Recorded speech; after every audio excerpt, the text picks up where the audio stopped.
Важен предуслов за економскиот развој на една општина е нејзината патна инфраструктура.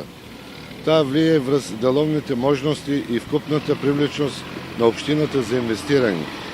Денеска јас и мојот тим на советници пред струмичката јавност го промовираме проектот Боливарско решение на улица Климент Охридски, кој треба да се реализира на потекот од Жито Струмица до излезот на градот кон Валандово.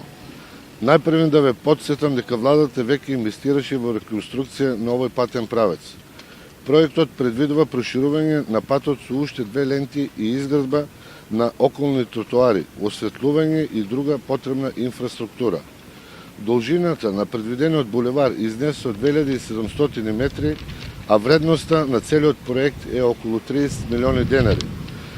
Средствата за изградба на ова булеварско решение ќе се обезбедат од буџетот на општина Струмица и од Светска банка, а предвидениот рок за изградба е 2015 година.